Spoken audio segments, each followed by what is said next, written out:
Okay. जय जय श्री राधे, जय जय श्री राधे, जय जय श्री राम। निताई गौर हरि बोल, हरि बोल, हरि बोल,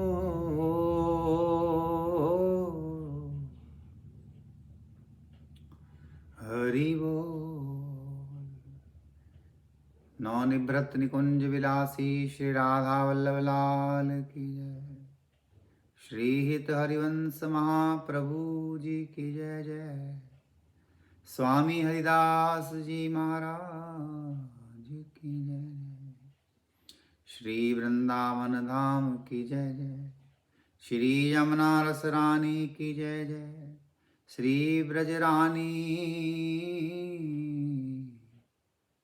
महारानी की जय। ललिता विशाखा श्री चित्रा चंपक लता तुंग विद्या रंग देवी सुदेवी की जय जय। सब ब्रजांगनाओं की जय जय। स्वामी अखंडानंद सरस्वती की जय जय। श्री करपात्री जी महाराज की जय। गुरु नानक देव की जय। मीराबाई साहब, सब संत हरि भक्तन की जय। शुरू करते हैं गोपी गीत से। पहले गोपी गीत का पाठ कर लेते हैं, उसके बाद हम आगे बढ़ते हैं। जयति तेधिकं जन्मना व्रजः श्रयत इंदिरा शश्वदत्रहि। दैत दृश्यतां दिक्षु तावका त्वयि धृता सबस्तवां विचिन्वते। शरदुदाशये साधु जात सत सरसिजोदर श्रीमुषादृशा। सुरतनाथ ते अशुल्क दासिका वरद निघ्नतो ने किं वद्दः। विष जलाप्ययाद व्याल राक्षसाद वर्ष मारुताद वैद्युतानलात्। वृषम यात्मजाद विश्वतो भयात ऋषभः ते वयं रक्षितामुः। न खलु गोपिका नंदनो भवान खिल देहि नामांतरात्मदृक्। विखनसार्थितो विश्वगुप्तये सख उदेयवान सात्वतां कुले। विरचिता भयं वृष्णिधुर्यते चरणमीयुषां संसृतेर्भयात्। कर सरोरुहं कान्तकामदं शिरसि देहि नः श्रीकरग्रहम्। ब्रजजनार्तिहन् वीरयोषितां निज जनम यध्वंस स्मितं यध्वंसनस्मित भज सखे भवत्किंकरिः सं नो जलरुहाननं चारु दर्शय। प्रणतदेहिनां पापकर्षणं तृणचरानुगं श्रीनिकेतनम्। फणार्पितं ते पदाम्बुजं कर्णुकुचेषु नः क्रन्दिहृच्छयम्। मधुरया गिरा वल्गुवाक्या बुधमनोज्ञया पुष्करेक्षण। विधि करी रिमा वीर मोहितीर धर सीधुना अप्याय यस्वनः। तव कथामृतं तप्त जीवनं कविभिरीडितं कल्मषापहम्। श्रवणमंगलं श्रीमदात् तं भुवि गृह्णन्ति ते भूरिदा जना। प्रहसितं प्रिय प्रेम वीक्षणं विहरणं चैते ध्यानमंगलम्। रहसि संविदो या हृदि स्पर्शः कुहक नो मनः क्षोभयन्ति।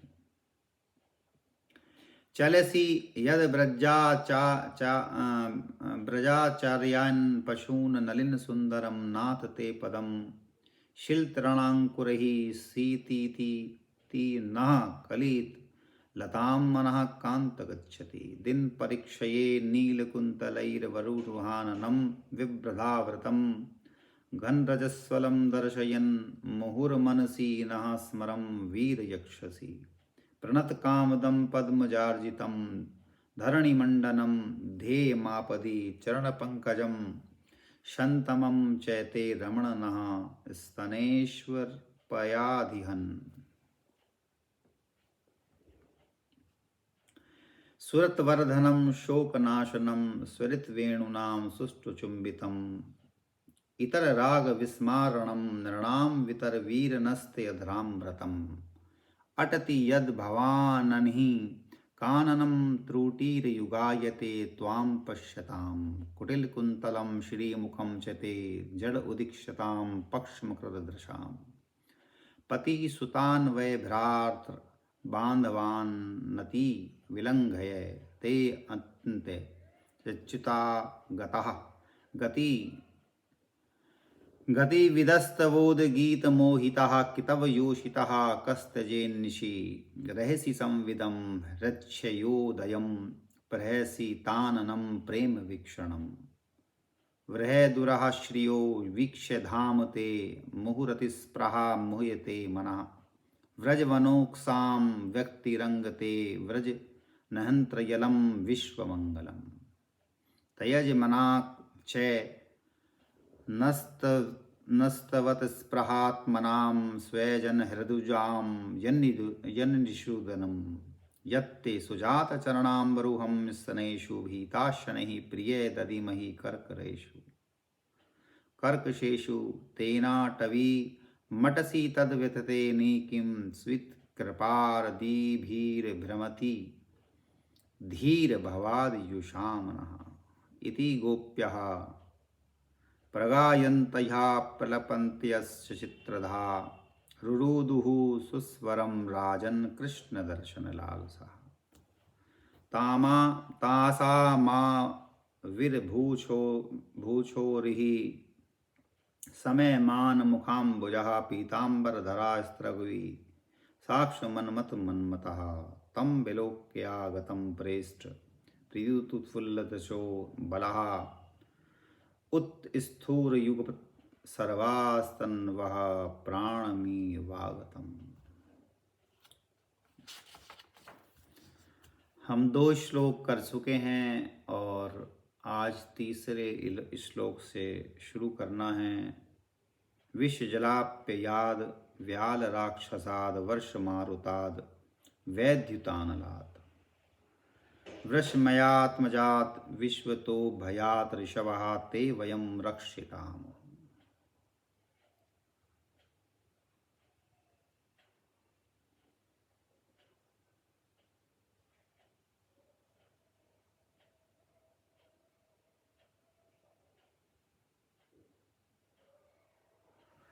आप सभी को प्रणाम है। यहाँ पर संबोधित किया गया है ऋषभः। ऋषभ देखा जाए तो यहाँ पर गोपियाँ ऋषभ कह के संबोधित करती हैं।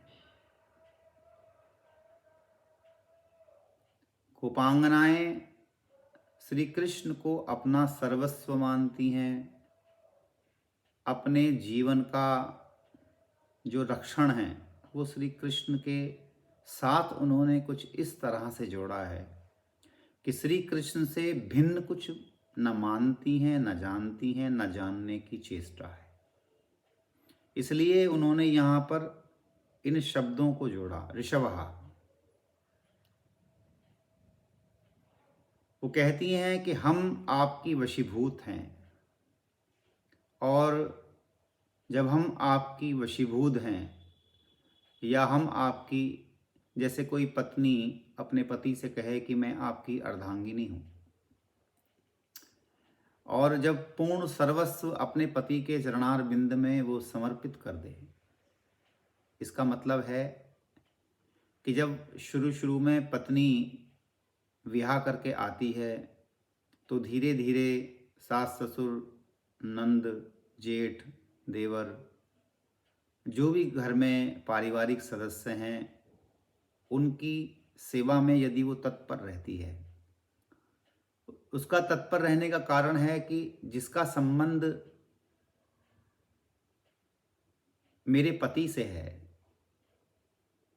इसका मतलब है कि मेरे पति के जो भी जन निज हैं, अपने हैं, उनका सेवा, उनकी देखभाल और उनके लिए हर समय प्रस्तुत रहना, उपलब्ध रहना मेरा परम कर्तव्य है। इसमें होता क्या है कि पहले जब धर्मपत्नी परिवार में प्रवेश करती है तो वो अपनी सेवा से परिवारजन का और अपने पति का दिल जीत लेती है। दिल भी क्या जीत लेती है, एक तरह से कहें तो हम उसकी ज़िंदगी को जीत लेती है। पहले वो जो बातचीत करती है, वो कहती है कि जैसे स्वामी आपकी इच्छा, जैसे आप करें। फिर धीरे धीरे वहाँ पर जो समन्वय होता है, पहले पत्नी नीचे होती है, पति ऊपर होता है। पति का ओहदा हमेशा बड़ा रहता है, भगवान मानती है, परमेश्वर मानती है। लेकिन धीरे धीरे जब वो सेवायत रह करके अपने पूर्ण भाव से निश्चल सेवा करती है तो धीरे धीरे पति पर उसका अधिकार हो जाता है। इसलिए वहाँ पर प्रेम की 3 परिभाषा कही जाती हैं कि जब तक भगवान हमारे समकक्ष नहीं हैं तो हम कहते हैं कि हम उनके हैं, और जब श्री कृष्ण गोपांगनाओं के सामने होते हैं तो गोपांगनाएं कहती हैं कि हम तुम्हारी हैं। पहले कहती हैं कि हम उनके हैं, फिर कहती हैं हम तुम्हारी हैं। और जब श्री कृष्ण इस महाराज के द्वारा, लीला के द्वारा गोपांगनाओं का आलिंगन करते हैं, बाहु पसार करते हैं, जब उनको प्रेम के सांचे में ढालते हैं, फिर गोपी के मुख से निकलता है कि तुम मेरे हो। साधारणतः घर में भी यदि हम देखें तो पत्नी जब सतित्व स्त्री होती है तो वो अपने पति पर बहुत विश्वास करती है, और साथ साथ उस विश्वास की, उस सेवा का जो फल है उसका एकाधिकार होना तय हो जाता है। इसका अर्थ है कि अब पति पत्नी से बिन पूछे कोई काम कर नहीं सकेगा, उसका वर्चस्व पति के ऊपर हो गया। यहाँ पर गोपियों का जो वर्चस्व है वो अशुल्क दासी का, 2 श्लोक में आया था कि सुरत नाथ ते अशुल्क दासी का वरद निघ्नतो ते किम वत्तः। यहाँ पर भी गोपी वही बात कह रही है, नाथ हम तुम्हारे वशीभूत हैं, हम तुम्हारी प्रेयसी हैं, प्रेमिका हैं, और तुम ही हमारे प्रियतम हो। तुमने हमारे को नैनों के निमंत्रण से, अपनी आत्मा के आमंत्रण से, अपने आलिंगन से, अपनी मुस्कान से, अपने स्वरूप से, अपने प्रेम के द्वारा, अपनी लीलाओं के द्वारा जो हमने आपका श्रवण किया है, आपका दर्शन किया है, आपसे नैन मटक्का किया है, और जो सीधी सी बात कहूँ कि हमने आपको दिल दिया है और आपने हमको दिल दिया है, इसलिए हम अशुल्क दासी हैं, हम बिक चुकी हैं, हम आपके वशीभूत हैं और हम आपकी प्रेमिकाएं हैं। एक पायदान और ऊपर हम आ जाते हैं जब अपने ही जो पतिव्रता स्त्री होती है, यदि उसके साथ में प्रेम का संबंध हो, एक पारिवारिक संबंध है, धर्म पत्नी है, ब्याह करके आई है। दूसरा होता है कि जब कोई प्रेमिका की भांति उससे प्रेम करे। वैसे तो ये जो पत्नी धर्म है स्वकीय भाव है, यानी कि वो अपने पति का वर्ण करती है, वो स्वकीय भाव है। और परकीय भाव उसे कहते हैं जहाँ पर गोपियाँ श्री कृष्ण का वर्ण करती हैं। गोपियाँ जो है वो श्री कृष्ण का वर्ण करती हैं, साथ साथ श्री कृष्ण के साथ एकाकार हो जाती हैं, और इतनी तन्मय स्थिति हो जाती है जब महारास घटित होता है। महारास के बाद वो अंतर्ध्यान होते हैं गोपियों को गर्वित देख करके। ये सब एक बहाना है कि जिससे कि ये जो गोपांगनाओं के हृदय की पीड़ा है, उत्कंठा है, उत्साहित होना है, जो दावानल की अग्नि उनके हृदय में श्री कृष्ण के प्रति विरह की जो एक जोरदार, जैसे पूरे जंगल में आग लग जाती है, जितने भी पेड़ उसकी चपेट में आते हैं, घास फूस पत्ते सब आते हैं, सब जल के राख हो जाते हैं। यहाँ तक कि वो जो जंगल में रहने वाले सारे जानवर हैं, पशु पक्षी हैं, वो भी उड़ जाते हैं, वो भी गायब हो जाते हैं, वो कहीं दूसरा ठिकाना तलाश करते हैं। कितनी सुंदर बात है कि कहीं जंगल में आग लगे तो सारे पशु पक्षी जितने भी हैं वो सब उड़ करके चले जाते हैं, क्योंकि उनका दाना पानी खत्म हो जाता है। बिल्कुल ठीक इसी प्रकार जब हम अपने हृदय में प्रेम की अग्नि का संस्कार उत्पन्न करते हैं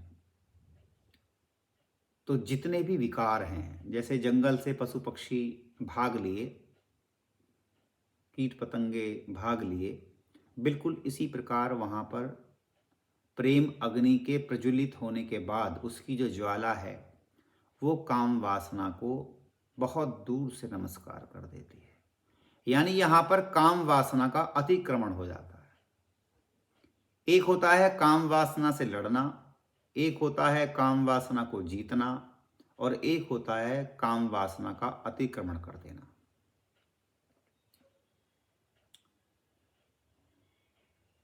सौ उपायों का, हजार उपायों का एक उपाय है प्रेम, जो गोपियों के माध्यम से हमें देखने को, सीखने को, सुनने को, समझने को, उतरने को मिलता है। सांसारिक प्रेम भी, भौतिक प्रेम भी आध्यात्मिक प्रेम के समान है। जैसा प्रेम हम ईश्वर से करना चाहते हैं, करने की कोशिश करते हैं या हम विचार करते हैं, बिल्कुल भौतिक जगत में वैसा ही प्रेम उसी तत्व पर खड़ा है जैसा प्रेम पारलौकिक होता है।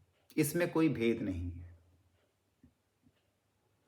जैसे आनंद है, आनंद कीर्तन में भी वैसे ही आएगा, आनंद डिस्को में भी आएगा, आनंद पिक्चर में भी आएगा, आनंद परिवार के साथ भी आएगा। उसकी कैटेगरियां अलग अलग होंगी, लेकिन जो आनंद का मूल तत्व है, जो आपकी प्रसन्नता है, वो वही रहने वाली है। जैसे मैंने पहले भी कहा है कि जो ऊर्जा है वो ऊर्जा वैसे ही रहेगी, वही रहेगी। अब चाहे आप उसको काम वासना में, अधोगमन में उतार दो, या फिर ऊर्ध्वगमन करके, चक्रों का भेदन करके अपनी आत्मा के स्वभाव से मुलाकात कर लो। हमारी विडंबना है कि हम श्री कृष्ण से प्रेम करना नहीं चाहते। ये बात नहीं है कि श्री कृष्ण से प्रेम होता नहीं है। दरअसल बात यह है कि हम श्री कृष्ण से प्रेम करना चाहते ही नहीं। प्रेम करने का सीधा सा मतलब है अपने आप को दांव पे लगाना। और ये हम, जैसे आप समझो कि हम अपना बहुत शानदार घर बनाते हैं, बहुत बढ़िया कोठी बनाते हैं, बढ़िया बढ़िया चीज़ें उसमें लगाते हैं, लेकिन बात जब मंदिर की आती है, बहुत बढ़िया ऑफिस बनाते हैं, लेकिन बात जब मंदिर की आती है तो हम छोटा सा कोना, बिल्कुल हमारे ऊपर, हमारे हृदयों के ऊपर यही संभावना है। जब हम बहुत बड़ा घर या बहुत बड़ा ऑफिस बनाते हैं तो भगवान के लिए, ईश्वर के लिए, प्रीतम के लिए एक छोटा सा कोना देते हैं। हम बहुत बड़े मास्टर बेडरूम में रहने का प्रयास करते हैं, फर्स्ट क्लास डाइनिंग टेबल, बड़ी बड़ी किचन, लेकिन ठाकुर के लिए हम छोटा सा कोना देते हैं। बिल्कुल ठीक इसी प्रकार हम अपना अमूल्य समय, अमूल्य अपना प्रेम संसार को बांटते हैं, और बहुत छोटा सा हिस्सा, जैसे हमारे बड़े घर में छोटा मंदिर है, बड़े ऑफिस में छोटा मंदिर है, बिल्कुल उसी प्रकार हम अपने हृदय में एक छोटा सा कोना देते हैं, वो भी टाइम टू टाइम। वो भी सदाबहार नहीं रहता है। जो सदाबहार का पेड़ होता है वो 12 महीने 30 दिन फूल देता है, लेकिन जो गुलाब है, चंपा है, चमेली है, ये मौसम के वृक्ष हैं, पेड़ हैं, पौधे हैं। मौसम के अनुकूलता होने पर ही फल फूल इनसे मिलते हैं। लेकिन जो सदाबहार है, जो नीम है, जो पीपल है, जो बरगद है, जो हवा है, जो सूरज है, चंद्रमा, सितारे हैं, ये 12 महीना अपने स्वभाव को देने वाली प्रथा को जागृत रखते हैं, तत्पर रहते हैं और ईश्वर के संरक्षण में चलते हैं। लेकिन हम छोटा सा कोना दे करके भी और भी उसे छोटा करते हैं। देखो, ये लाइव ही बात निकल के आई है ऑन द स्पॉट कि हम छोटा सा 1-2-3 फुट का मंदिर देते हैं, उसमें बहुत सारे भगवान जी को विराजमान करा लेते हैं और अपने हृदय में भी एक छोटा सा कोना देते हैं। उस कोने में भी छोटापन देते हैं कि हम उसको सतत स्मरण ना करके हम उसे सुबह शाम के दायरे पे ले आते हैं। हमारी आदत बन गई है, या कहो कि हमें सिखाया भी यही गया है, हम उसी स्थिति पे चल रहे हैं। जैसे बचपन से हमें भगवान की शक्ल दिखा करके, तस्वीर दिखा करके उससे मांगना सिखा दिया जाता है, पूरी जिंदगी साहब निकल जाती है। इंसान का जो जीवन है वो मांगते मांगते थकता नहीं है।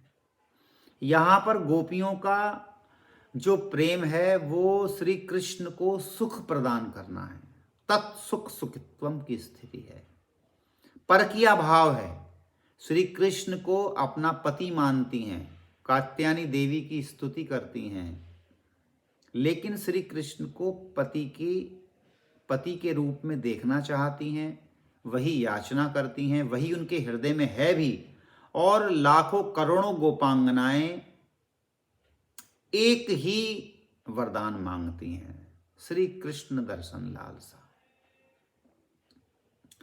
तो मोटे तौर पे यहां पर ऋषभ कहा गया है और एक छोटा सा उल्हाना है बड़े तरीके के साथ कि हम आपके वशीभूत हैं, हम आपकी हैं, हमारा रक्षण आप कर सकते हैं। जब हम आपके शरण में हैं तो हम रक्षणीय हैं, आपको हमारी रक्षा करनी ही पड़ेगी। और श्री कृष्ण रक्षण करते भी हैं। देखो, मजे की बात है कि वो कहती हैं कि रक्षण, और एक तरफ कहते हैं कि तुम हमारा वध मत करो। सेकंड वाले जो श्लोक में आया था, सुरत नाथ ते अशुल्क दासी का वरद निघ्नतो ने किम वद्दहा। अशुल्क दासी भी कह रही हैं, साथ साथ वो ये कह रही हैं कि तुम हमारा वध कर रहे हो नाथ, हे श्याम सुंदर नंद नंदन, आप हमारा वध ना करो। वो कहते हैं कि तुम्हारे अपने ही संभाषण में विरोधाभास उत्पन्न हो रहा है। एक तरफ तुम कहती हो कि तुम हमारा रक्षण कर रहे हो, वो कहती हैं हाँ हाँ हम रक्षण कर रहे हैं। बोले कैसे रक्षण कर रहा हूं मैं तुम्हारा? बोले अकासुर बकासुर अघासुर ये जितने भी आए नाथ, तुमने ही हमारी रक्षा की है। अपितु ये गोपियों को, ग्वालों को, गांव वालों को मारने के लिए नहीं आए। जितने भी राक्षस आए, आप सबने लीला पढ़ी है, डीपली नहीं जाऊंगा, वो श्री कृष्ण को मारने ही आए। लेकिन श्री कृष्ण से गोपियां, ग्वाले, गोप, गांव के जितने भी ब्रजवासी हैं, इतने संयुक्त हैं, संगठित हैं, इतने जुड़े हुए हैं, इतना प्रेम का प्रगाढ़ संबंध उनके साथ में है कि वो ये मानते नहीं कि श्री कृष्ण के साथ में झगड़ा है या झगड़ा हमारे साथ में है। वो कहती हैं कि आपने नाथ हमारा रक्षण किया, तो स्थिति यह है कि आप हमारा वध कैसे कर सकते हो। लेकिन बात गड़बड़ यह है कि ये बात वही कह सकता है जो श्री कृष्ण को अपना पूर्णतः से मानता है। श्री कृष्ण के बिना वो न रह सकता है, न जीना जानता है, न जीने की उसकी चाहत है। हमारी स्थिति है कि घर में छोटा सा मंदिर और उसमें सुबह शाम प्रणाम।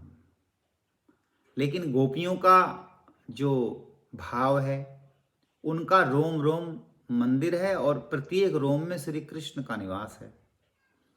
अब हिसाब लगाएंगे तो साहब करोड़ों जो रोमकूप हैं हमारे।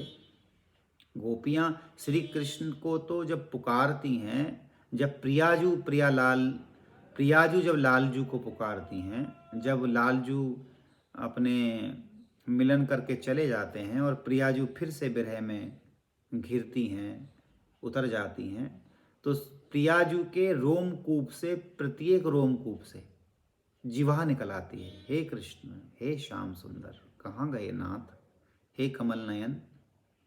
और ऐसा भी होता है कि श्री कृष्ण की गोदी में स्वयं प्रियाजू आराम कर रही हैं, श्री कृष्ण प्रियाजू के बालों को सहला रहे हैं और प्रियाजू को लगता है कि श्री कृष्ण कहीं चले गए हैं।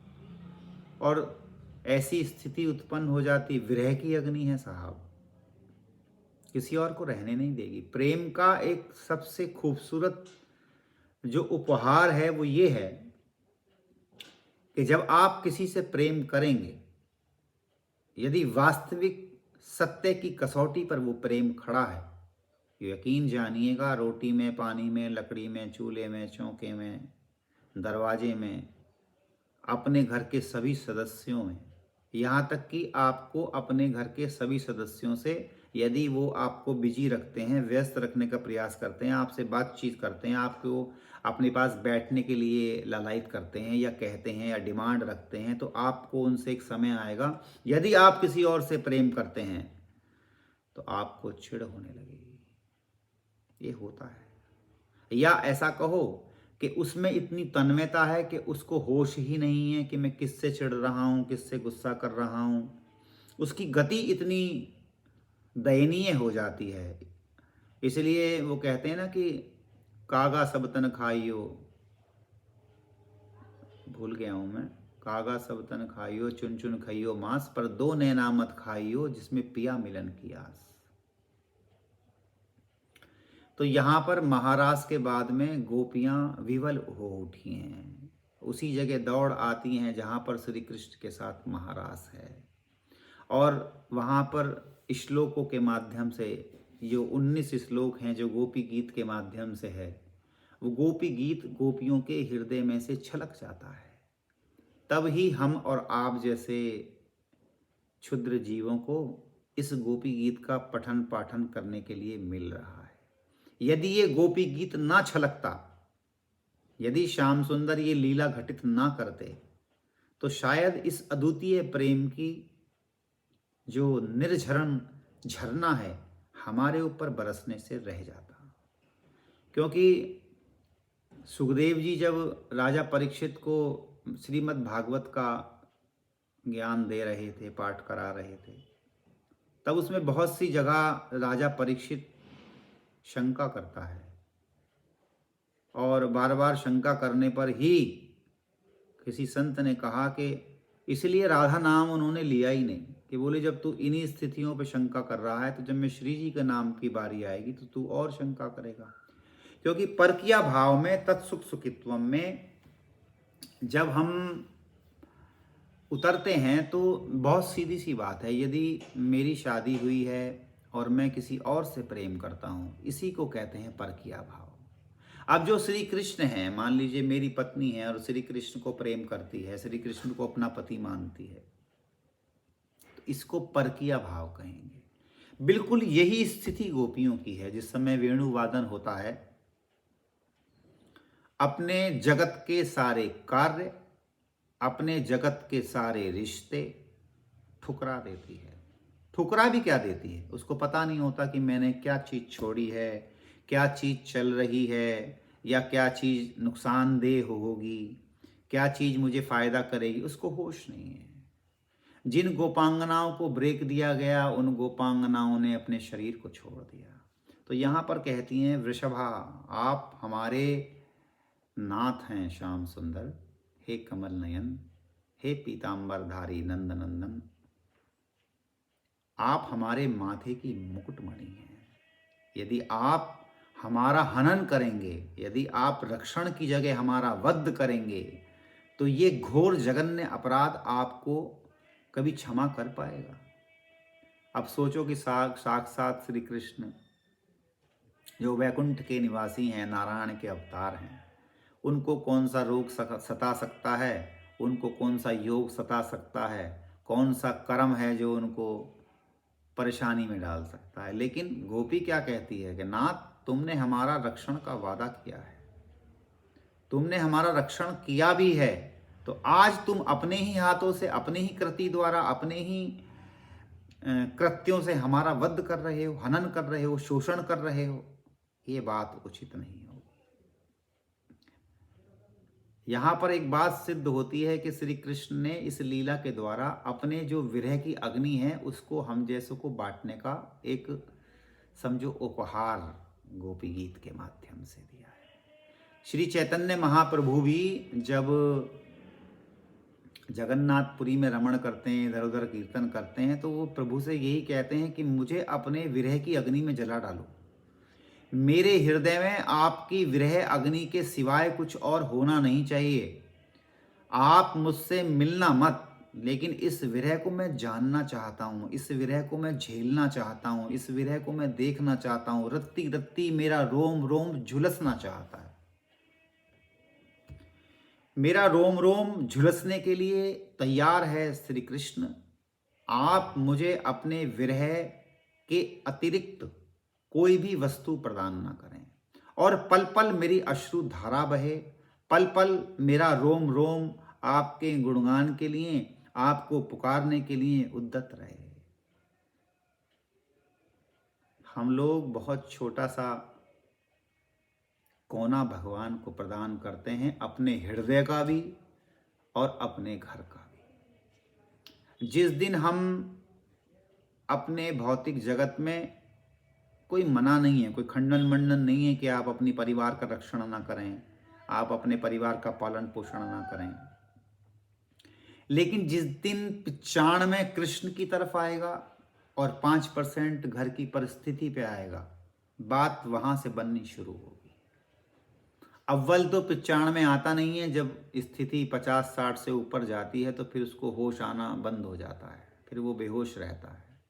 यार की मर्जी के आगे यार का दम भर के देख, सारे तमाशे कर चुका ये भी तमाशा करके देख। बा इरादा मरने वाले बे इरादा मर के देख, सारे तमाशे कर चुका। बा इरादा, हम लोग अपनी इच्छाओं के गुलाम हैं। साथ साथ श्री कृष्ण को भी हम अपनी इच्छाओं का, इच्छा पूर्ति का गुलाम मानते हैं। सुबह शाम हम दीवा बत्ती करके ये प्रयास करते हैं कि श्री कृष्ण आप ही हमारे कर्ता धर्ता हो। यहाँ गोपी कहती है कि नाथ, आप ही हमारे जीवन के प्राणपति हैं, आप ही हमारे उस प्रेममय हृदय के भंवरे हैं, मयूर हैं। आप ही हमारे कमल के हृदय की मकरंद पर रास विलास परिहास करने में सक्षम हैं। आपको ही हम आमंत्रित करती हैं। और यहाँ पर हम स्थिति क्या करते हैं कि 5% का हिस्सा हम अपने भगवान के नाम करते हैं। मकान दुकान का भी वैसे तो शास्त्रों में 10% की विधि थी दान द्वारा, तो बहुत से पुण्य एकत्रित होकर के भगवान की शरण में इंसान धीरे धीरे धीरे धीरे बढ़ता रहता था और बहुत रक्षण होता था उसका। शास्त्रोक्त विधियां गलत नहीं हैं। 1 रुपया कमाएंगे तो 10 पैसे दान के माध्यम से आप जो दूसरों को वितरण करते हैं, यकीन जानिए कि जो प्रसाद हम श्री जी को, ठाकुर जी को मंदिर में चढ़ाते हैं, उस प्रसाद के बांटने का जो विधान है वो बड़े गहराई लिए हुए है।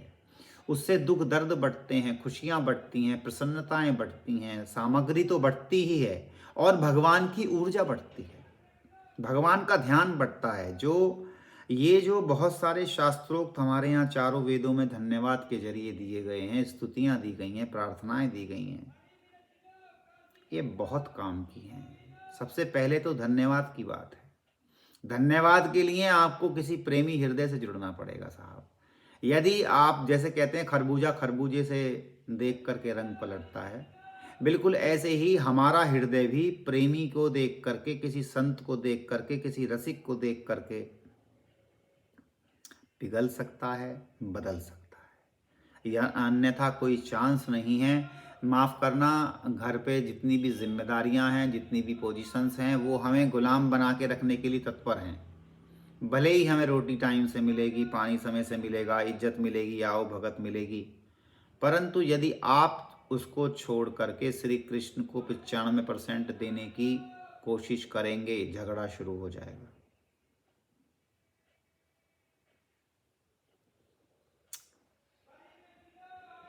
आप मंदिर को बड़ा करके देखिए साहब, वहीं से फर्क पड़ना शुरू हो जाता है। आप कहो कि मैं जो मेरा बेडरूम है जो 18x20 का है, ये मास्टर बेडरूम में ठाकुर जी के नाम का मंदिर बनाना चाहता हूँ। हम छोटे से कोने में रहेंगे और ठाकुर जी का जो मंदिर है वो बड़े उसमें बनेगा, झगड़ा शुरू हो जाएगा। पत्नी मानेगी तो पति नहीं मानेगा, पति मानेगा तो पत्नी नहीं मानेगी, दोनों मानेंगे तो बच्चे नहीं मानेंगे। इसका अर्थ क्या है? जब हम भौतिक जगत में इस कंक्रीट का, मट्टी चूने का मकान का एक हिस्सा जो कि हमारे ही नाम होना है, श्री कृष्ण को, श्री कृष्ण के रहने के लिए, उनके सेवा के लिए नहीं देना चाहते, तो इसके अलावा हम देंगे क्या? तो गोपियां यहाँ कहती हैं कि आप हमारे वल्लभ हैं, आप ही हमारा रक्षण कर सकते हैं नाथ, आप ही इस परम प्रेम को संभालने में सक्षम हैं। महाराज की जो घटना है वहाँ पर प्रत्येक गोपी के साथ में श्री कृष्ण अलग अलग रास करते हैं। इसका मतलब क्या कि प्रेम की जो तरंगे हैं, जैसे श्री कृष्ण ने, जैसे ऐसे समझो कि जैसे सारी हमारी इंद्रियों ने श्री कृष्ण का वर्ण कर लिया। आंख श्री कृष्ण को देखना चाहती है, कान श्री कृष्ण का शब्द सुनना चाहते हैं, हृदय में श्री कृष्ण की तस्वीर है, आंखें जो हैं, हमारा जो स्पर्श है वो श्री कृष्ण के स्पर्श को चाहता है, हमारे जो पैर हैं वो श्री कृष्ण के मंदिर की तरफ दौड़ना चाहते हैं, हमारी जो बुद्धि है हर समय जो उसमें विचार आते हैं वो श्री कृष्ण के विचार। ये भी सारी गोपियां हैं यदि हम इनका सदुपयोग करें। गोपी का मतलब ही इंद्रियों का रक्षण है, और जब हम इंद्रियों का रक्षण करते हैं तो इंद्रियां ऊर्ध्वगमन होकर के श्री कृष्ण का वर्ण करती हैं, और श्री कृष्ण पहले से ही हमारी इंद्रियों का, हमारी सारी स्थितियों का वर्ण कर चुके हैं। और श्री कृष्ण जब वर्ण करते हैं तो साहब छुटाई से छूटता नहीं है आदमी। एक बार मंद मुस्कान या भ्रकुटी विलास जिसके ऊपर पड़ गया वो गया नहीं, वो खत्म हुआ। बड़ा खूबसूरत सा रिश्ता है। हम अपने मकान दुकान में ना सही, कम से कम अपने इस हृदय के टुकड़े को पूरे बॉडी स्ट्रक्चर से आप कर्तव्य कीजिए, मैं कर्तव्य करूं, काम धंधा करूं, बच्चों के शादी विवाह करूं, सब काम करूं, पर शायद मैं ये चाहूं कि ये जो दिल का, ये जो मेरा चित्त है, ये जो मेरा अनाहत चक्र है, चौथा चक्र है, इस पर श्री कृष्ण के भंवरे की मंडराने की संभावना को हम आमंत्रित करें। अपने हृदय कमल पर साफ सफाई झाड़ू पोंछा मारकर तैयार रहें। सब कहते हैं कि हम कैसे करें, क्या करें, क्यों करें। यदि हमारी तृप्ति संभव है तो श्री कृष्ण के मिलन से ही संभव है। हम और आप रोज चाय पानी पीते हैं, खाना खाते हैं, घूमने जाते हैं, पैसे कमाते हैं, बच्चों के साथ समय बिताते हैं, जो भी कुछ इच्छाएं हैं वो पूरी करते हैं, सुबह से शाम तक, रात से सुबह तक। लेकिन कभी आपने ये बात सोची है कि जब सुबह होती है तो सारी की सारी डिमांड फिर से खड़ी हो जाती है,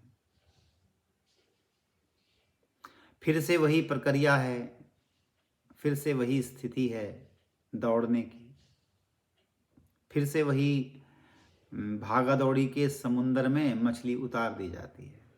जरूरत नहीं भी है तो भी हम न जाने किस कारण से पैसे और भौतिक जगत के लिए सतत दौड़ रहे हैं। और अब तो स्थिति ये हुई है कि जो आदमी खाली भी है या व्यापारी भी है, दुकान पे बैठा भी है या अपना काम कर रहा है, तो वो हर समय मोबाइल ही चला रहा है। पहले पैसे ने, कंचन कामनी कीर्ति ने इस स्थिति को संभाला हुआ था। आजकल मैं देखता हूँ कि कंचन कामनी कीर्ति को भी मोबाइल ने पीछे छोड़ दिया है। तो विष जलाप्ययाद। सरकार, ये जो विरह का विष है ये हमसे झिलता नहीं है। हम जीवित हैं, हम मृत्यु को प्राप्त नहीं होती हैं, लेकिन मृत्यु से कम हमारी दशा है भी नहीं। यमराज आता तो है हमें लेने के लिए, परंतु जब ना वो चित्त, ना वो मन, ना वो हमारी आत्मा, ना हमारी बुद्धि, ना हमारी इंद्रियां, जब हमारे शरीर के भीतर वो पाता नहीं है तो बेचारा खाली लौट जाता है। तो ये जो विरह का विष है नाथ, ये जो विरह असुर है, विरह प्लस असुर, ये जो विरह का राक्षस है, आपने इतने राक्षसों से हमारी रक्षा की है। आज आपने ही इस राक्षस को उत्पन्न कर, ये विरहासुर को उत्पन्न कर हमारे कलेजे पर एक ऐसा सांप बिठाया है जो प्रतिपल प्रतिक्षण हमें डस रहा है।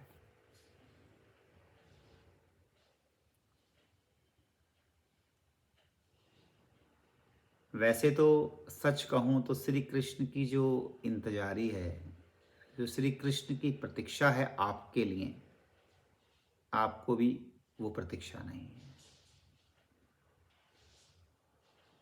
दोनों भुजाएं फैली हैं, पलक झपकती नहीं है, गर्दन मुड़ती नहीं है, और श्री कृष्ण ये बाहु पिसार करके हमारा और आपका इंतजार करते हैं। और स्वर्ग के साथ में स्वर्ग और नरक के साथ में नरक के भागीदार बनते हैं। अघासुर के पेट में जाना, आप सोचो जरा कैसी स्थिति होगी। नरक के भीतर प्रवेश है और श्री कृष्ण उस अजगर के पेट में प्रवेश करते हैं।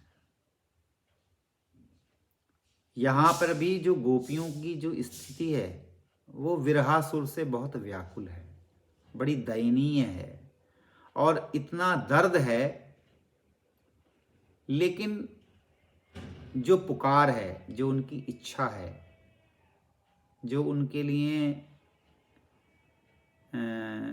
विरह की अग्नि से उत्पन्न हुई जो जहर की एक पोटली है, वो सतत गोपांगनाओं के हृदय पे ऐसे करके पाउडर की तरह छिड़क रही है, जैसे कोई कहे कि भाई जख्म पे नमक छिड़कना है। तो श्री कृष्ण यहाँ से गायब हुए हैं।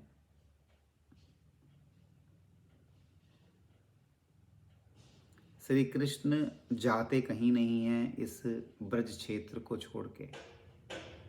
मजे की बात तो यही है कि सब ये सोचते हैं कि इस महाराष्ट्र के क्षेत्र में गोपांगनाओं को प्रथम तो कहा कि गोपांगनाओं महाभागाओ लौट जाओ, अपने वर्णाश्रम धर्म का पालन करो, पति पत्नी बांधवों की सुरक्षा व्यवस्था का कार्य देखो, अपने बच्चे बछड़े गाय भैंस जो भी कुछ हैं उनका सेवन करो। यहाँ पर उनके काम को जला देते हैं।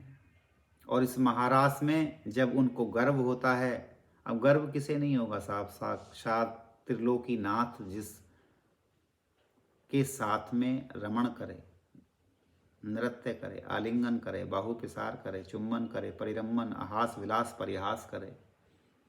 छोटे मोटे अधिकारी यदि हम हो जाएं, डीएम एडीएम, कुछ प्रधानमंत्री, कुछ नेता पेता बन जाएं, तो हमारे बच्चे कैसे चिल्लाते हैं, मेरा बाप डीएम है, तुझे 1 मिनट में देख लूंगा।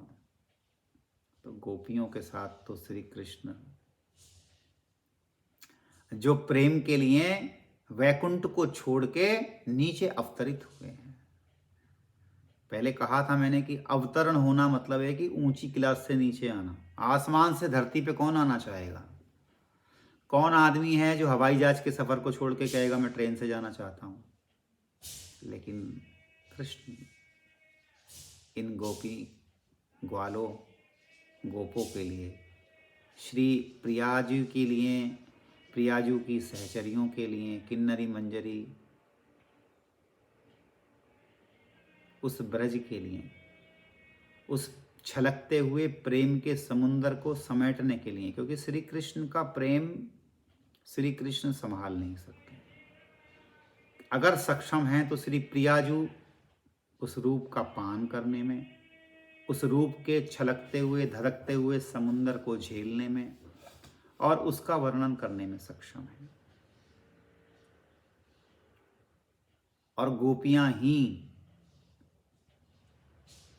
उसका पान कर सकती हैं, उसके साथ में लड़ाई झगड़ा कर सकती हैं, दोषारोपण कर सकती हैं, और किसी की मजाल नहीं। तो यहाँ पर विष जलाप्ययाद व्याल राक्षसाद वर्ष मारुताद। वर्ष मारुताद का मतलब है कि जो ज्ञान है वही जड़ को नाश कर सकता है। किसी और में सक्षमता नहीं है कि किसी और तरीके से ग्रंथि को खोल पाए। या तो प्रेम हमारी सब ग्रंथियों को खोल सकता है, या फिर ज्ञान। यहाँ पर ज्ञान का वर्ष मारुताद का मतलब है कि जो ब्रह्म ज्ञानी हो गया, जो अपनी आत्मा से जिसने आत्म साक्षात कर लिया या भागवत प्राप्त हो गया, वो फिर नीचे की कैटेगरियों पे अटकता नहीं है जहां पर हम अटके हुए हैं। बहुत मजे की बात तो ये है कि हम गोपी गीत कर रहे हैं, लेकिन स्थिति हमारी यहाँ से हटने के बाद वहीं वापस लौट जाएगी जहाँ से हम अभी छोड़ करके आए हैं। घंटा आध घंटा, मैंने कहा ना कि अपने हृदय का छोटा सा पार्ट, छोटा सा समय हम अपने अध्यात्म जगत को देना चाहते हैं। बाकी हम भौतिक जगत को प्रदान कर चुके हैं। हम इतने गुलाम हो चुके हैं कि हमसे वो गुलामी छूटती नहीं है। इसको कहते हैं आदत, और आदत जल्दी से जाती नहीं है। हम जानते हैं, समझते हैं, मानते भी हैं, लेकिन पता नहीं इतने मजबूर क्यों हैं आदत से कि हमें उसे करने में आनंद भी नहीं प्रदान होता और हम उसमें सतत लगे हैं। तो जो दुखों का अंत है वो श्री कृष्ण के ही दर्शन से संभव है। यहाँ पर जो दुख है वो गोपियों को विरह का दुख है। जैसे भौतिक जगत में हम जैसे जीव बिना कुछ पाए, बिना अध्यात्म जगत में डुबकी लगाए, बिना भागवत प्राप्ति के, बिना अपने आत्मसात के या श्री कृष्ण दर्शन लालसा के हम वापस लौट जाते हैं, बिल्कुल इसी प्रकार ये कारण है अज्ञान का। यही कारण गोपियों के सामने प्रस्तुत है, लेकिन श्री कृष्ण का दर्शन कर चुकी हैं, उनके दर्शन को और लालायित हैं और श्री कृष्ण लीला का और संचार बढ़ाने के लिए वहां से गायब हो जाते हैं। यहाँ पे कहते हैं व्याल राक्षसात। जितने भी जो व्याल राक्षसात का मतलब है कि जो अनपढ़ है, अज्ञानी है, जो बहसबाजी में रहता है। मतलब जैसे हमारे यहाँ वेद हैं, वेद की श्रुतियाँ हैं, वो गोपियाँ जो परिवर्तित हुई हैं वेदों की श्रुतियों में, ये वेदों की जो श्रुतियाँ, वेद जो है अज्ञानी से डरता है। वेद एक ऐसा महान शास्त्र है कि ना उसमें हम कुछ घटा सकते हैं, ना उसमें हम कुछ बढ़ा सकते हैं। आप इतने सक्षम ही नहीं हैं, क्योंकि समाधिष्ट अवस्था में ऋषि मुनियों की देन है और इससे ऊपर कुछ हो नहीं सकता। लेकिन वेद भी डरता है, कारण कि वो कहीं कोई मूर्ख उसका विवेचन करने लगे। जैसे मैं अपने आप को मूर्ख मानता हूँ, गोपी गीत का कहने का, सुनने का साहब ना मैं अधिकारी हूँ, ना मेरे बस की है, ना मेरे पास कोई भाव है। मुझे तो ऐसा लगता है कि जैसे मैंने कहीं से पढ़ा सुना, कुछ सोचा समझा और आपको एक चारे की तरह प्रस्तुत कर दिया। यानी जैसे कोई टीचर बहुत बढ़िया पढ़ाई करके और उसको ना बांट रहा है। मैं भी एक टीचर की संभावना में ही हूँ, एक मास्टर जैसा कोई होता है। अभी वो परिपक्व अवस्था है नहीं जो होनी चाहिए, जिसकी तलाश है। हाँ, पर इतना जरूर है कि उसकी तलाश है। यहाँ पे दिल का बड़ा हिस्सा श्री कृष्ण को दे के रखा है, इतना तो है। लेकिन अभी वो सतत स्मरण, सतत उत्कंठा, सतत प्रेम का उत्साह पाने की ललक अभी उतनी नहीं है। अभी तो टीवी, दुकान, मकान, बच्चे कच्चे सब कुछ है। जिस दिन इसका विस्मरण हो जाए, करना ना पड़े, विस्मरण हो जाए, छोड़ना ना पड़े, छूट जाए। छूट भी क्या जाए जब हमें पता ना चले कि ये हमारे साथ है भी कि नहीं है। मुझे याद आती है कि महावीर स्वामी जो जैनों के तीर्थंकर हैं, वो जब अपने परिवार के साथ रहते थे तो उन्होंने कहा कि भाई मैं संन्यास लेना चाहता हूँ। उनकी माता पिता ने रोका, रुक गए। कुछ समय पश्चात उनके माता पिता का देहावसान हुआ, गोलोक गमन हुआ। उसके बाद में उनके भाई बचे, वो फिर बोले कि मैं संन्यास लेना चाहता हूँ। उनके भाइयों ने बहुत कोशिश की कि भाई नहीं, अभी तो तुम छोटे हो और हमारा क्या तुम्हारे बिना होगा, आप यहीं रहो। और 2-4 साल निकल गए, फिर उन्होंने कहा, फिर ऐसे ही हुआ। लेकिन धीरे धीरे धीरे धीरे धीरे धीरे जो उनकी वृत्ति थी, अंदर की जो आकांक्षा थी, जो हृदय के ऊपर छाप लग चुकी थी, जो सतत प्रतिपल जो स्मरण था संन्यास मार्ग का, भगवत प्राप्ति के लिए जो तत्परता थी, वो उनके हृदय पर बीज के अंकुरण से वृक्ष बन चुकी थी।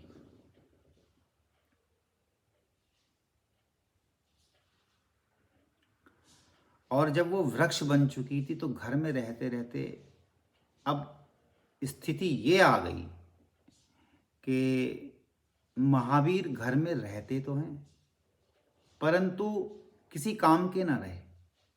अब ना वो कोई काम कर पाते हैं, ना कोई उनसे काम ले पाता है, ना वो किसी से बात करते हैं, ना कोई उनसे बात कर पाता है। जैसे स्थिति हो जाती है, ना जागते हैं ना सोते हैं, बस उनके लिए रोते हैं।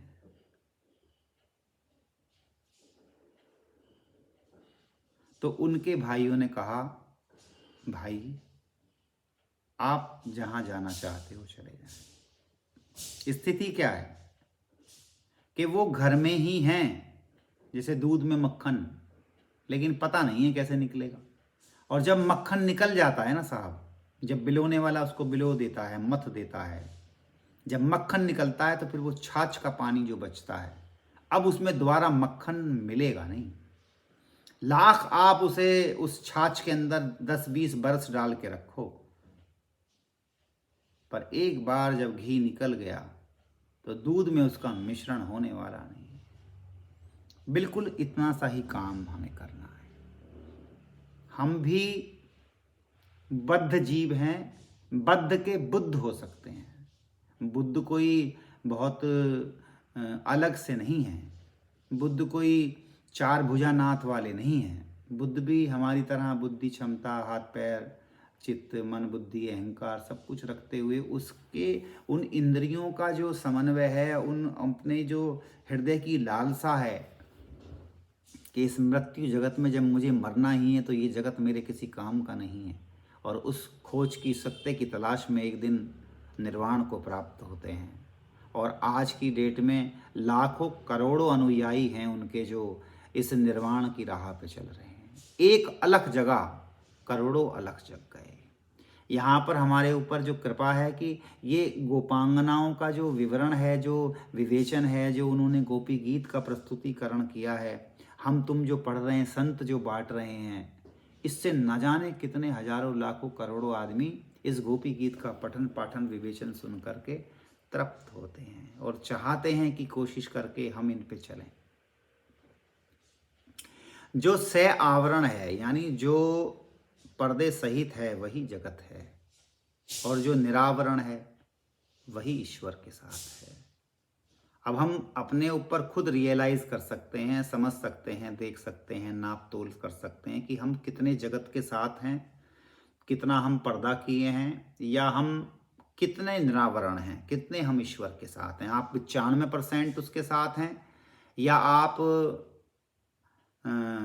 5% उसके साथ हैं, 20% उसके साथ हैं। आप क्या चाहते हैं, क्या नहीं चाहते हैं, ये आप खुद आकलन कर सकते हैं। और श्रुतियां, वेद, ये शास्त्र मूर्खों से डरते हैं कि उनका अर्थ का अनर्थ ना हो जाए। इसके लिए हमें जो है बहुत सारी साधना का बल होता है। जैसे इसको, ईश्वर को जानने के लिए ज्ञान की आवश्यकता होती है, वैराग्य की आवश्यकता होती है, एकाग्रता की आवश्यकता होती है, योग की आवश्यकता होती है, समाधि की आवश्यकता होती है, धर्म अनुष्ठान की आवश्यकता होती है। ये धर्म अनुष्ठान भी जो हम करते हैं, इससे हमारे इसी से, ये जो धर्म अनुष्ठान होते हैं, इसी से हमारा भीतर का जागरण भी संभव है। भीतर का जागरण भी इसी चीज से होता है। लेकिन फर्क है कि हम उसको करते कितना हैं। तो यहां पर स्थिति यह है कि अनुष्ठान ही वैराग्य को उत्पन्न करता है, और वैराग्य ही आपके प्रेम में परिवर्तित होने की एक सीढ़ी है। तो ये जो गोपी गीत है, या जो ये गोपियों का हृदय है, किन्नरी मंजरियों की जो सेवा है, आप चैतन्य महाप्रभु जी के हृदय का चिंतन कीजिए, चैतन्य चरित्रामृत पढ़िए, आप मीराबाई सा के मीरा चरित्र को पढ़िए। कुंवरी राणावत जी का लिखा हुआ है, सौभाग्यवती कुंवरी राणावत जी, आप उसे पढ़ के देखिए। एक एक 2-2 पन्ना रोज पढ़िए। आपको लगेगा कि मैं उस क्षण में जी रहा हूं जहां मीराबाई विचरण कर रही हैं, और उस मीरा जी की स्थिति को अपने हृदय पर कल्पना करके देखिए कि आपकी जो पोजीशन है, क्या वो मीराबाई की जो हृदय की संभावना है, जिस पर श्री कृष्ण, आप देखो ना, एक आनंद की बात यह है, श्री कृष्ण के ऊपर हमले होते हैं, राक्षस आते हैं, पूतना उतना आती है, उनका रक्षण होता है, वो अपने महामाया को अनुमति दे करके उनका नाश कर देते हैं। लेकिन गोपियाँ कितनी भोली हैं, ग्वाल कितने भोले हैं। वो कहते हैं कि ये कन्हैया को मानने ना आयो, ये तो हमें मानने आयो, जा तो कन्हैया ने हमारी रक्षा कर ली नहीं। क्योंकि कृष्ण से अलग नहीं मानती हैं, श्री कृष्ण के साथ संयुक्त हैं, उनके साथ में वो योगेश्वर बन के नहीं आए हैं। एक ग्वाल बाल, एक गौचारण के गऊओं के पीछे चलने वाला कन्हैया, छोटा सा बालक, लठिया लेकर के, बंसरी लेकर के, रोटी पानी लेकर के, और जब गऊएं लौटती हैं तो धूल दूषित है, उनके बाल धूल में रच पच जाते हैं। आप सोचो कि ये ब्रज की ये जो ब्रज रज है, ये इतनी कीमती किस लिए है?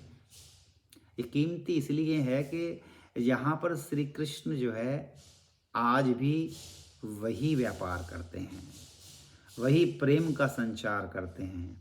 आज भी यहाँ मटकी फोड़ी जाती है, दृष्टि का भेद है साहब। ये जो श्री जी की बरसाने की सहचरियों के गांव हैं, 8 गांव, श्री ललिता, विशाखा, रंगदेवी, सुदेवी, चित्रारी, चंपकलता, तुंग विद्या, इंदुलेखा, ये उनके जो गांव में जो बच्चे, जो लालियां रहती हैं, जो बाल गोपाल रहते हैं, ये उन्हीं की वंशजा हैं, उन्हीं के गोत्र में हैं, उन्हीं के DNA RNA से चलती आ रही हैं। और आज भी उन गांवों में प्रेम को देखने का मौका मिलता है, उन्हें समझने का मौका मिलता है। ब्रजवासी किसी की समझ में आएगा नहीं, और जिस दिन जिसकी समझ में आएगा तो फिर उसका कभी झगड़ा होगा नहीं, क्योंकि श्री कृष्ण की ठसक में रहते हैं। बरसाने में जाओ तो करने वाला कौन है? श्री जी, वो बैठी करने वाली, उनके वर्ड ही यही निकलते हैं। कहीं नंदगांव में जाओ, लाला करेगो भैया हमारा, हम कहाँ जाने भैया करवे को, तो नंद को लाला ही कर सके। उनको कैसी ठसक है। हमें अपने बच्चों की ठसक है, हमें अपने परिवार की ठसक है। हमारा कोई बच्चा या हमारे माता पिता कोई बड़े अफसर हैं, नेता वेता हैं, तो हमें उसकी ठसक है। हमें श्री कृष्ण की ठसक नहीं है, हमें राधा नाम की ठसक नहीं है, हमें राधे श्याम की ठसक नहीं है, हमें वृंदावन की ठसक नहीं है। इस ठसक को उत्पन्न करने के लिए आपको अपने हृदय को रसिकों के हृदय से, भक्तों के हृदय से, भक्तों के चरित्र से, उनके चरित्र को जीने से, प्रेम प्रेम में कोई भेद नहीं है साहब। आप यदि किसी से प्रेम करते हैं तो वो जो प्रेम का तत्व है वो शाश्वत है। वही श्री कृष्ण से भी होगा, वही प्रियाजू से भी होगा, प्रियाजू के लतन पतन से होगा, उसी वृंदावन से होगा, वही माता पिता से होगा, वही प्रेमिका से होगा, वही आपके पिता पुत्र से होगा। एक ही तत्व है, एक ही ऊर्जा है, एक ही मन है। उद्धव से कहती है ना, मन ना भाई 10-20। जो एक मन था वो तो श्याम सुंदर ले गया। उद्धव तू क्या लेने आया है रे? हमारे पास कुछ हो तो तुझे दें। अगर हमारे पास मन होता तो हम तुझे जरूर देती, पर पगले हमारे पास तो मन रहा ही नहीं, हमारे पास तो चित्त रहा ही नहीं। हम क्या तुझे तोहफे में दें? और उद्धव कहते हैं कि मैं अभी, जब वो समझ जाते हैं, जो आदमी दिन 2 दिन को ज्ञान बांट करके समाधि लगवाने के लिए योग कराने आया था, वो उद्धव जो श्री कृष्ण के समतुल्य है, जो श्री कृष्ण का मंत्री है, जो श्री कृष्ण के जैसे कपड़े पहनता है, जो श्री कृष्ण की झूठन खाता है, श्री कृष्ण का सलाहकार है, 6 गुण उसमें श्री कृष्ण के मिलते जुलते हैं, वही उद्धव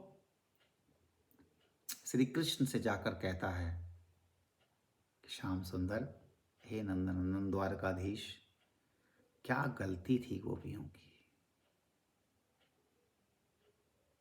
क्या बिगाड़ा था उन्होंने आपका। इतने प्रेम के अगाध समुंदर को छोड़ करके आप कांटों के ऊपर जीवन जी रहे हैं। उद्धव कहते हैं कि गोपांगनाओं से मैं अभी, मथुरा रहते हैं 7 किलोमीटर ही तो है, अभी जाकर के श्री कृष्ण को लेके आता हूं। पर गोपांगनाएं मना कर देती हैं, ना उद्धव ना, हमारे श्याम सुंदर तो जैसे जहां प्रसन्न हैं वहीं रहें, हमें उनकी प्रसन्नता से ज्यादा कुछ चाहिए नहीं। उद्धव पगले, तो उन्हें यहां लेकर के आएगा, उनकी इच्छा के विरुद्ध लेकर के आएगा ना। ये प्रेम की पीर में हम जल जाएंगी, हम अपने प्राणों का बलिदान दे देंगी, हम तिल तिल मरेंगी, पर श्याम सुंदर से कुछ ना कहें।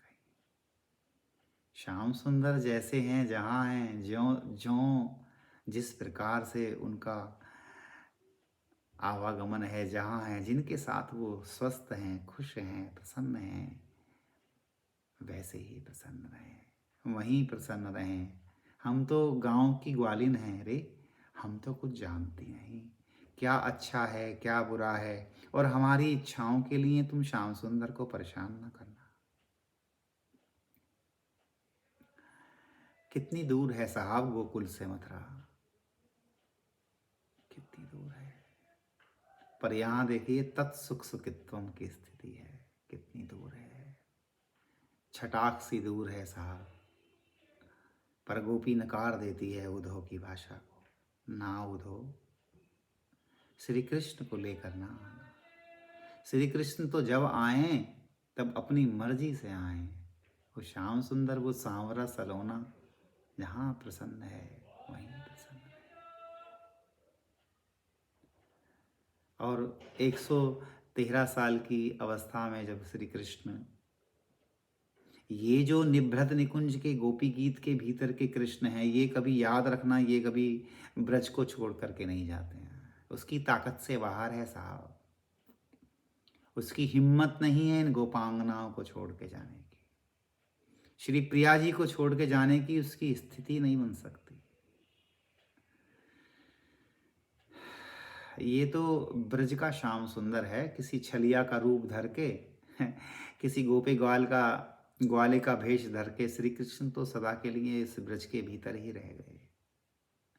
आज भी श्री कृष्ण इसी तरह पे इसी ब्रज भूमि के ऊपर इन्हीं गोपी ग्वालों के साथ में विचरण करते हैं, गौचारण करते हैं, लीला करते हैं, मटकी फोड़ते हैं।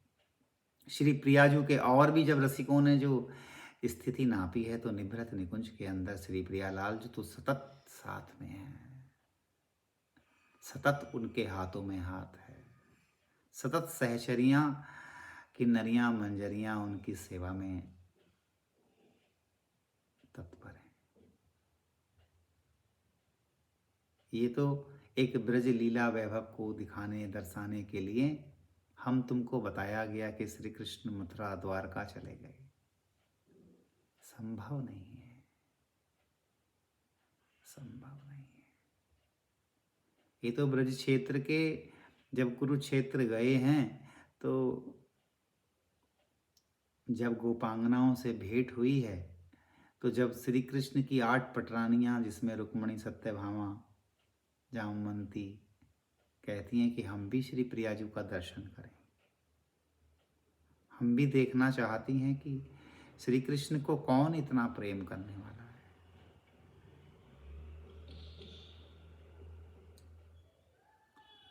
जब वो उनके टेंट में खेमे में मिलने जाती हैं तो द्वार पर रक्षणी खड़ी होती हैं, गोपियां खड़ी रहती हैं। वो कहती हैं हमें प्रियाजू से, राधा से मिलना है। वो कहती हैं हाँ हाँ प्रियाजू तो अंदर हैं। वो अंदर जाती हैं दूसरे द्वार पर तो समझती, उनको प्रणाम करती हैं, कहती हैं कि आप ही राधा हैं? कि ना ना ना, मैं तो उनकी दासी हूँ। वो तो भीतर हैं। फिर वो और भीतर जाती हैं, फिर और मिलती हैं, फिर वो और मिलती हैं, वो उनको प्रणाम करती हैं साष्टांग, आप ही राधा हैं? नाना, मैं तो उनकी दासी हूँ। कुछ पटरानियां रानियां तो लौट जाती हैं कि जब श्री प्रियाजू की दासियां इतनी सुंदर हैं तो श्री प्रियाजू को देखना हमारे बस की बात नहीं है। लेकिन रुक्मणी, सत्यभामा और भीतर जाती हैं। फिर एक द्वार आता है, फिर वो पूछती हैं आप ही राधा हो? कि नाना, प्रियाजू तो अंदर हैं।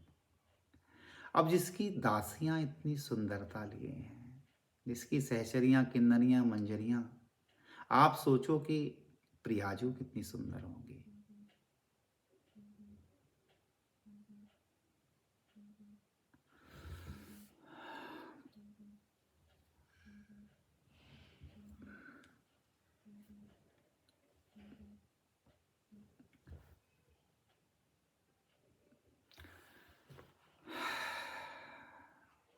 बड़ा अगाध प्रेम है ऐसे प्रियालाल के। और प्रियाजू हैं कौन? श्री कृष्ण के हृदय में जो प्रेम की तरंगे हैं, उन तरंगों ने 2 रूप ले लिए हैं। उन तरंगों ने 2 रूप ले लिए हैं। वही राधा कृष्ण का युगल रूप है।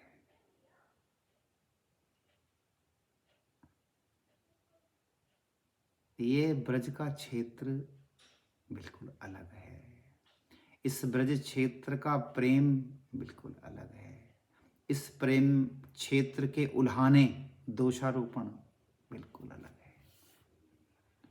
और हम सिर्फ भौतिक जगत में, भौतिक आदान प्रदान में, भौतिक स्थिति में रमण करते हुए यहाँ के नखरे देखते हैं, यहाँ के रूप को देखते हैं, और इन रूपों को, इन स्थितियों को, इन इच्छाओं को देख करके हम प्रसन्न होते हैं।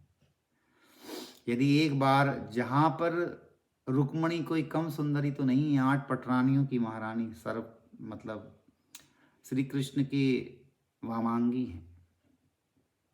अब सोचो कितनी सुंदर होंगी, लेकिन वो दासियों से भी लज्जित हो जाती हैं। क्योंकि प्रेम की जो प्रस्तुति है, प्रेम की जो सुंदरता है, उसकी व्याख्या की नहीं जा सकती। ये तो गूंगे का गुड़ स्वाद है। तो श्री कृष्ण की प्रीति में, श्री कृष्ण की प्रीति की रीति में जो हृदय तड़पता है, रोता है, जागता है, सोता है, खाता है, पीता है, वो श्री प्रियाजू की कृपा उसको छूने लगती है। बहुत सीधी सी बात है। श्री प्रियाजू करुणा की, कृपा की जो झलक है, उस हृदय पर उड़ेल देती हैं, जिस हृदय पर श्री कृष्ण की सतत पुकार हो जाती है, जहाँ पर श्री कृष्ण के दर्शन को पाने के लिए आंखें ललायित रहती हैं। हृदय पर श्री कृष्ण का नाम होता है। शरीर की छुअन, श्री कृष्ण की शरीर की छुअन चाहती है। ये कान श्री कृष्ण का नाम सुनना चाहते हैं। ये बुद्धि बाकी सब चीज़ों को, श्री कृष्ण को छोड़ करके नकार देती है।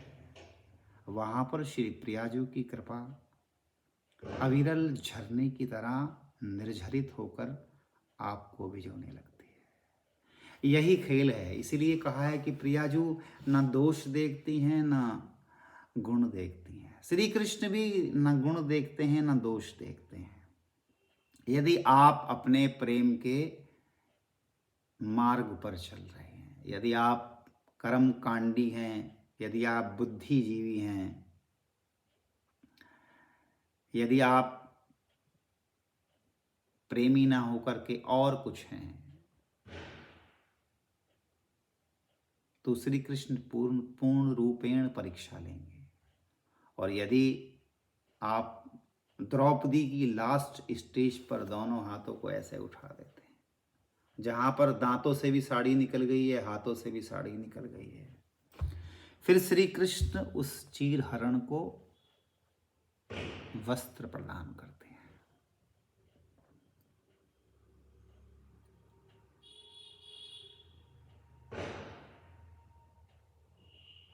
प्रेम की नगरी,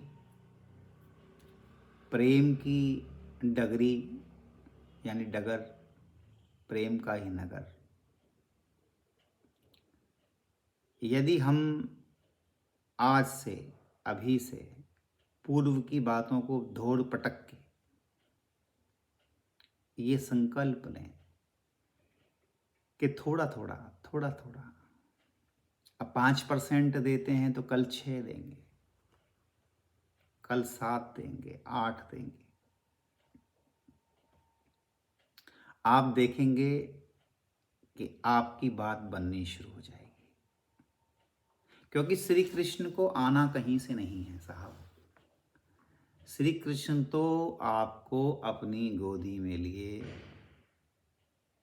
विचरण कर रहे हैं। बस हमारे पास वो आंखें नहीं हैं, हमारे पास वो स्पर्श की पहचानने की शक्ति नहीं है, हमारे पास वो कान नहीं है। क्योंकि भौतिक जगत के जीव हैं, क्षुद्र हैं, इतने संस्कार प्रबल हैं कि चाहते हुए भी कि श्री कृष्ण से मिलना है, प्रियाजू से दर्शन पाना है, कहीं हमें भी सहचरी गोपांगनाओं के भीतर इस झुंड में सम्मिलित होना है। उसके बावजूद भी हम घंटे 2 घंटे में विस्मरण हो जाता है।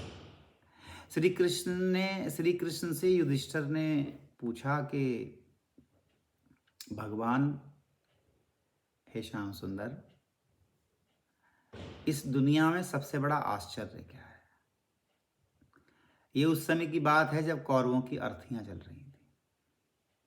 तो श्याम सुंदर कहते हैं कि युधिष्ठिर, इस दुनिया में यही सबसे बड़ा आश्चर्य है कि मृत्यु निकट है, दिख रही है, और आदमी अपने ही जन को जला रहा है, उसके बाद भी उसको मरना है। इस मोह से दूर रहने की जो स्थिति है, उसको वो भूल जाता है। यही सबसे बड़ा आश्चर्य है। आप कभी शमशान घाट में जाएं, आप गौर कीजिएगा, आप कहीं एक स्थान को बैठ जाएं, आपके भीतर बाहर की भौतिक जगत की स्थिति गायब हो जाएगी, क्योंकि वहाँ का जो क्षेत्र है वो भगवान शंकर की सीमा के भीतर है और वहाँ माया विराजित नहीं होती। दूसरी बात है कि जितने भी आदमी वहाँ पर आते हैं शमशान घाट में, उन सब के विचार यही आते हैं, यार कल हमारी बारी है, कल ये गया था, परसों वो गया था, क्या लाए हैं, क्या ले जाएंगे। तो वहाँ पर वो चीज़ पक जाती है। यही चीज़ हमारे हृदय में भी पक सकती है। कैसे? किसी संत का सानिध्य है, किन्हीं गुरुदेव का सानिध्य है, किसी रसिक का सानिध्य है, किन्हीं वाणी का सानिध्य है, मीराबाई का सानिध्य है, नानक देव जी का सानिध्य है, संत तुकाराम का सानिध्य है, चैतन्य महाप्रभु का, हरिवंश महाप्रभु का, स्वामी हरदास जी का सानिध्य है। कितने तो संत हैं साहब, आज भी उनकी वाणी वैसे ही जीवित है जैसे वो जीवित रहते हुए उसका गायन करते थे। पर बात फिर वही आती है कि हम ईश्वर को देते क्या हैं अपने घर में? छोटा सा कोना। उसका मंदिर कहीं स्टोर में, कहीं दीवार पे किसी आले में बना डालते हैं साहब। आपको 6 फुट का पलंग चाहिए, और जो जगत का नियंता है, जिसकी भूमि आकाश धरती चारे सितारे, ये 84 आकाश गंगाएं हैं, उसको छोटी सी डिबिया में छोटा सा मंदिर बना करके देते हैं, जहाँ पर हम सिर्फ दीवा बत्ती करते हैं। 100 में से 90 आदमी तो उसको भोग भी नहीं लगाते। तो हम चल कहाँ रहे हैं ये हम स्वयं निर्धारित करें। हमें चलना कहाँ है ये भी हम स्वयं देख सकते हैं। अपना अवलोकन हम स्वयं कर सकते हैं, किसी से पूछने की आवश्यकता नहीं है। हमारी समीक्षा हम स्वयं कर सकते हैं। हम खुद रिजल्ट हैं, हम खुद ही प्रैक्टिकल हैं, हम खुद ही सिलेबस हैं, और हम ही उसको याद करके पेपर को देने वाले हैं। बहुत आसान है। जितना आजकल के लोगों ने इसको टिपिकल बना दिया है, मुश्किल बना दिया है, इसको लगता है कि भाई ये बहुत कैड़ा केस है, बहुत कैड़ा मैटर है कि आप ईश्वर के दर्शन। साहब आप आगे तो बढ़ें। पता नहीं क्यों हम डर जाते हैं, घबरा जाए। कुछ तो हमारे हिंदुओं में बहुत हमें डराया जाता है, बहुत डराया जाता है। ऐसा करोगे तो ऐसा होगा, ऐसा करोगे तो ऐसा होगा। मैं कह रहा हूँ कि जो आप पूर्व जन्म में, पूर्व जीवन में कर्म को कर आए, अब उसको लौटना नामुमकिन है, असंभव है। उसका फल आपको भोगना ही पड़ेगा। आगे की जो तैयारी है वो आप कीजिए। आज से, अभी से, इसी क्षण से आप 5% को 95 में लाने का प्रयास कीजिए। और जैसे ही आप 5% से चलेंगे साहब, धक्का तो आपको श्री कृष्ण देंगे, ठाकुर देगा। सपोर्ट तो आपको वही करेगा, क्योंकि वो चाहता है तो ही आप 95 पे आएंगे। आपके चाहने से बात नहीं बनेगी। वो चाहेगा, और वो चाहते हैं, ठाकुर जी चाहते हैं कि ये 84 लाख योनियों में करोड़ों जन्म भटक चुका है प्यारे, अब तो लौट गया, अब तो लौट गया। कितना दुख है उन्हें, बिल्कुल गोपियों की तरह उनको संतप्तता है, उनका हृदय दग्ध है, दावानल से जल रहा है कि मेरा बच्चा, मेरा अंश, मेरा जुड़ा हुआ, जुड़ के दूर हुआ हुआ व्यक्तित्व, मेरी जीवात्मा मुझसे कहीं दूर है। बहुत विडंबना है, बड़ा आश्चर्य है। हम सिर्फ बातें करते हैं, जब वो कहते हैं हमारे यहाँ कि नापते 100 गज हैं और फाड़ते 2 गज हैं। बिल्कुल ठीक, ये बिल्कुल ठीक है व्यापारी धारणा। नापते 100 गज हैं, फाड़ते 2 गज हैं।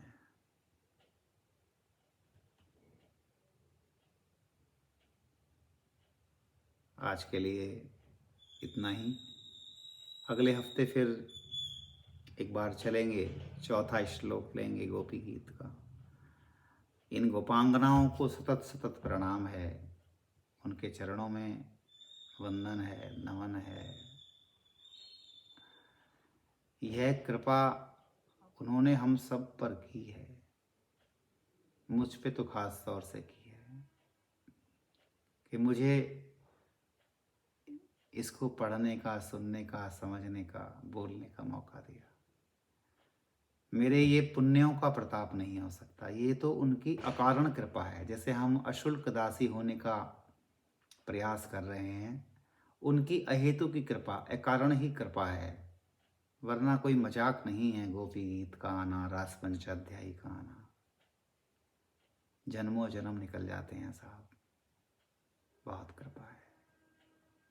अगली बार फिर हम 12-1 बजे एकत्रित होकर के प्रयास करेंगे कि कुछ कह सुन सकें। जय जय श्री राधे।